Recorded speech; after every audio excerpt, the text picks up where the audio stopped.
Olá, leitores! Meu nome é Arthur e no vídeo de hoje chegou a hora de comentarmos sobre a edição final do primeiro arco da terceira série de Turma da Mônica Jovem, intitulada de Battle Royale. Então, sem mais delongas, e bora lá para o vídeo de hoje.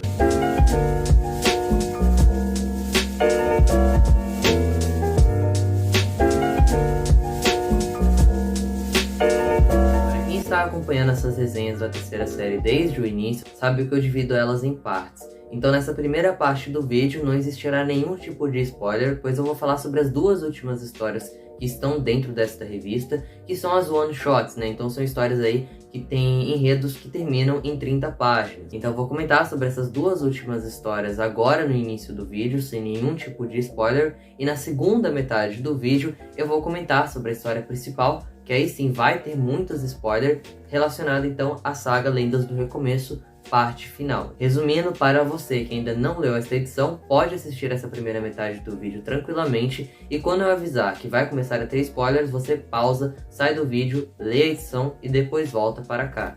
Eu sei que isso é bem óbvio, mas é sempre bom ressaltar que esse vídeo é baseado unicamente na minha opinião, não é uma verdade absoluta, e você pode muito bem discordar desta minha opinião nos comentários, tá bom? Também quero deixar claro que a minha intenção com esse vídeo não é ofender nenhum roteirista ou quem quer que seja que esteja envolvido com a produção desta edição aqui. Bom, vamos começar falando da capa. Como eu já disse em outros vídeos aqui do canal, eu gostei muito desta capa aqui. É uma das que eu mais gostei dessa terceira série. Aliás, nessa terceira série, a maioria das capas foram muito bonitas, muito bem feitas.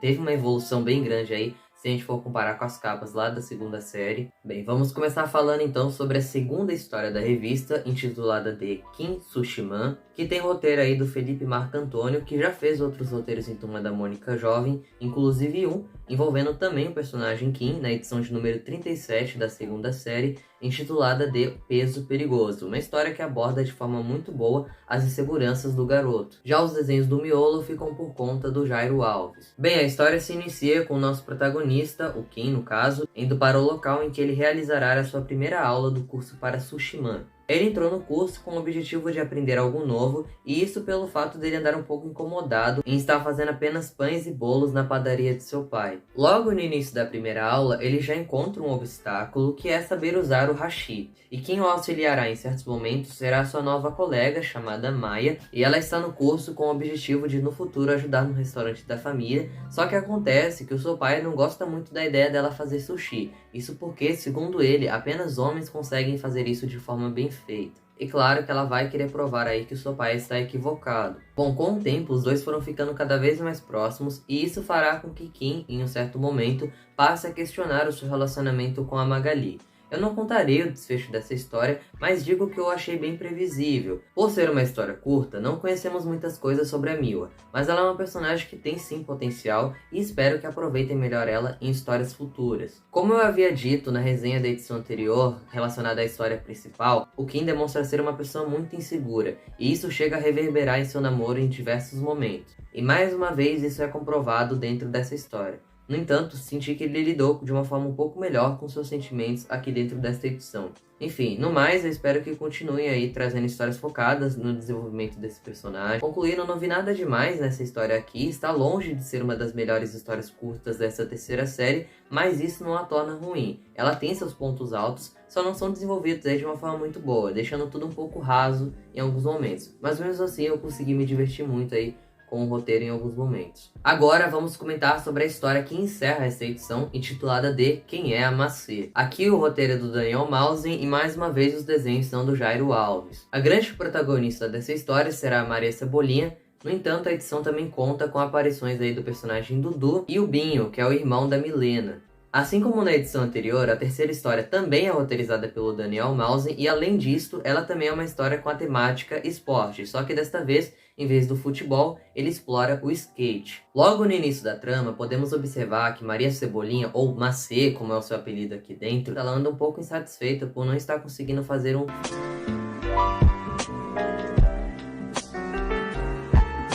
E ela não está conseguindo realizar essa manobra pelo fato das ruas do bairro serem muito planos. Em uma conversa com seus amigos Binho e Dudu, ela sugere que eles vão até o parque para praticar outras manobras. No primeiro instante, eles acabam não gostando muito da ideia, isso porque naquele parque é frequentado só por skatistas mais experientes, mas a Maria Cebola acaba não se intimidando com isto e mesmo assim ela vai até a sua casa para pedir que o seu pai os levem até lá. Acontece que o Senhor Cebola não gosta da ideia de sua filha estar praticando esse esporte que ele considera muito perigoso para a idade dela, e isso acabará implicando em futuros acontecimentos dessa história. Mas de qualquer forma, para a alegria da garota, a sua mãe, Dona Cebola, decide contrariar o marido e leva a filha até o parque.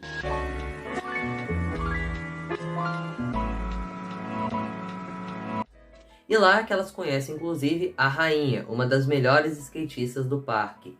Enfim, concluindo, eu gostei muito dessa história. Ela passa uma mensagem muito importante de superarmos os nossos desafios e confiarmos mais em nosso potencial. Se formos comparar com outras raras vezes em que Maria Cebola ganhou um protagonismo dentro da revista, como por exemplo em Turma da Mônica Jovem, número 29, lá da segunda série, na edição intitulada O Mundo de Maria Cebola, que inclusive me decepcionou muito na época do lançamento, em minha concepção, essa é a melhor história envolvendo o personagem. Ela foi muito bem desenvolvida, todo um mini arco envolvendo a sua insegurança e incerteza gerada por parte do seu pai, que não por mal a colocou medo de se machucar praticando o esporte que ela tanto ama, e o desfecho que toda essa situação tem são muito satisfatórios. Bem, dito tudo isso, chegou a hora de comentarmos então sobre a história principal aqui dessa edição, então como vocês já sabem, a partir de agora vai ter spoilers dentro do vídeo. Lendas do Recomeço Parte 6 conta mais uma vez com o roteiro do Marcelo Cassaro e os desenhos do Lino Paes, e a história já se inicia com a elfa treinadora anunciando as finais do jogo ampliado de Lendas do Recomeço, que está sendo transmitida aí para todo o bairro do Limoeiro. A modalidade dessa grande final é chamada de Battle Royale. Neste modo de jogo, os finalistas acabam atuando em áreas limitadas e ali eles devem derrotar uns aos outros, até que sobre apenas um. Para quem já leu ou assistiu aos filmes Battle Royale e Jogos Vorazes, sabe bem como funciona esse tipo de batalha. E nessa edição, como bem já ficamos sabendo aí na edição anterior, os finalistas serão Mônica, Cebola, Cascão e do Contra. Sendo que o primeiro duelo que vamos acompanhar será entre Cascão e Mônica. E para minha surpresa, quem acabou vencendo foi o Cascão em uma luta que foi bem rápida por sinal. Antes de acompanharmos a próxima batalha, a história acaba cortando para o núcleo envolvendo a Magali e o Kim, que estão tendo uma conversa franca em relação a tudo o que aconteceu relacionado ao namoro deles recentemente. E a Magali, nesse diálogo, acaba abrindo o jogo e diz que usar um simulador de namoro para tentar lidar melhor com ela não foi o único erro que o seu namorado cometeu. Na verdade, o que mais deixou ela chateada foi o fato dele ter usado a imagem dela sem permissão, colocando o rosto dela em uma boneca digital. Após ter dado todo um sermão no rapaz, ela acaba fazendo-o prometer que a partir de agora, tudo o que acabar incomodando ele relacionado ao namoro deles, ele vai acabar dialogando com ela, e dessa forma eles acabam aí se acertando. Enfim, foi uma discussão que foi desenvolvida aí durante 6 edições para terminar de uma forma muito rápida e rasa. Para mim, isso acabou sendo uma decepção. Além disso, a explicação da Magali sobre invasão de imagem foi super didática, sem precisar ser. Não parecia uma conversa normal de um casal que acabou de discutir, e sim uma mini palestra, digamos assim. Não me entendam mal, eu reconheço que esse é um assunto muito sério e muito pertinente de ser discutido e abordado, mas não da forma em que foi nesta edição. Continuando nas batalhas, chega a hora do duelo entre Cebola e do Contra, e assim como a anterior, essa foi uma luta bem rápida, e desta vez o vencedor foi do Contra, mas um resultado um tanto quanto inusitado.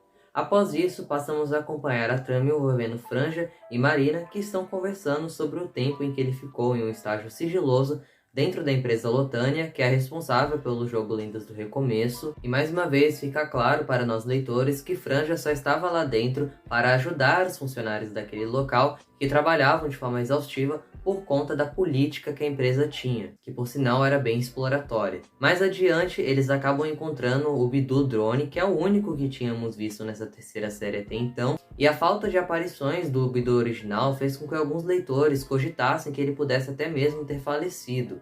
No entanto, nada disso aconteceu. Na verdade, o Bidu que conhecemos continua bem e saudável. Acontece que esse novo Bidu é um drone criado pelo próprio Franja, que funciona a partir dos sensores neurais instalados na casinha do Bidu. Então, por exemplo, sempre que ele sente vontade de sair para o quintal, ele só precisa pensar nisso, que o drone acaba sendo controlado por ele, mesmo sem o Bidu original saber. Inclusive, esta é a mesma tecnologia que o Franja iria usar para ajudar os funcionários da empresa Lotânia. No entanto, ele acabou não conseguindo. E finalmente chega o momento do grande último duelo, que será entre o Cascão e do Contra. Vale lembrar que o Cascão, no início do jogo, chegou a quase ser eliminado, mas aos poucos, muito por conta da ajuda de seus amigos, ele acabou subindo de níveis, e confesso que fiquei bem surpreso com o fato desses dois personagens terem chegado na final. Foi muito inesperado. Em relação à batalha, assim como as anteriores, aconteceu de forma muito rápida, não gerando aí muita emoção para o leitor. De qualquer forma, quem venceu foi o do Contra. Mas a história não acaba por aí, ainda temos dois mistérios a serem resolvidos. O primeiro é em relação ao prêmio do vencedor e o segundo é em relação à promessa que a Mônica e o Cebola fizeram antes mesmo do torneio. Para parabenizar o do Contra, a Vocário, responsável pelo desenvolvimento do jogo Lendas do Recomeço, vai pessoalmente dar o prêmio ao rapaz e, como havia sido proposto, o prêmio se trata da realização de seu maior desejo. Mas como nessa saga nada é muito grandioso, os prêmios são limitados ao próprio jogo.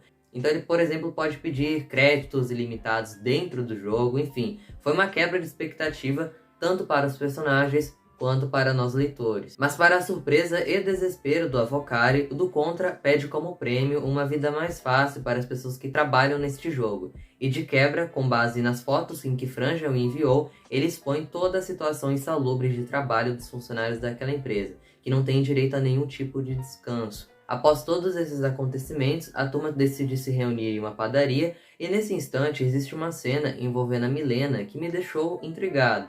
Em um certo momento, a turma começa a falar sobre robôs e a Milena pensa consigo mesmo, olhando para o Bidudrone, o seguinte: robôs, nunca vou me esquecer daquela vez, mas isso é história para outro dia. Enfim, pelo visto aí alguns mistérios já estão sendo plantados nessa saga para acontecimentos futuros dentro de Turma da Mônica Jovem, terceira série. Para finalizar o arco, nas últimas páginas temos um diálogo entre Mônica e Cebola e é nesse instante em que os dois olham para o outro e dizem algo do tipo: já que empatamos, acho justo que os dois paguem a aposta.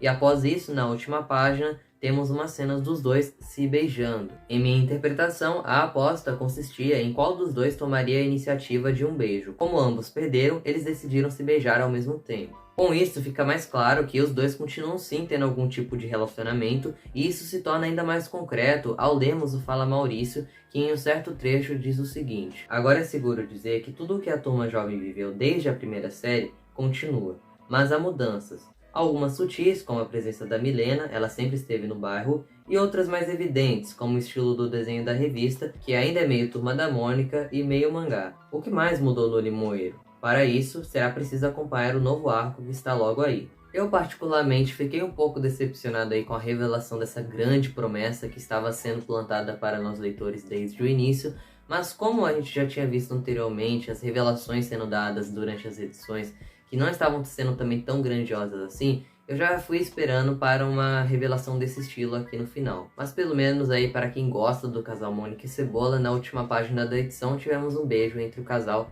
o primeiro inclusive dentro dessa terceira série. Com essa edição, concluo que Lendas do Recomeço foi um arco com uma ideia muito boa, mas a execução deixou a desejar em certos momentos, principalmente em seu desfecho. Claro que as altas expectativas que acabei colocando nela, principalmente em seu início, devem sim ter contribuído para a minha decepção em relação a esse desfecho aqui. No mais, foi um arco cheio de altos e baixos, muitos núcleos sendo desenvolvidos ao mesmo tempo, fazendo com que eles não tivessem a profundidade necessária e contribuindo também para um roteiro um tanto quanto raso.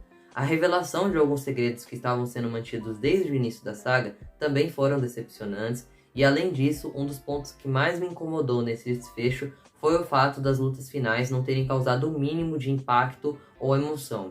Foi tudo muito rápido e sem graça. Se focaram tanto nas lutas iniciais que quando chegou o momento da grande batalha final, tudo ficou muito corrido. Nem ao menos parecia o desfecho de um arco, e sim só mais uma edição comum. Também sinto que a Magali foi uma personagem mal aproveitada dentro dessa saga. Ela sequer chegou a participar do jogo. A sua trama envolvendo seu relacionamento começou bem, mas no decorrer das edições acabou se tornando confusa e terminou de forma desgastante. É uma pena, pois essa é uma personagem que tem muito potencial, inclusive é uma das minhas favoritas de Turma da Mônica Jovem. Mas é claro que Lendas do Recomeço também tem as suas qualidades, a começar pelos desenhos do miolo. Teve uma evolução muito grande se formos comparar com a segunda série da revista. Isso sem dúvidas é um grande ponto positivo dessa nova fase de Turma da Mônica Jovem. E claro, o fato deles terem continuado dando foco a personagens secundários aqui dentro dessa saga foi outro ponto que eles acertaram bastante também. Enfim, é isso. Agora eu quero saber de vocês o que você achou desta saga aqui de Turma da Mônica Jovem. Você concorda com a minha opinião? Discorda? Enfim, deixa aqui embaixo nos comentários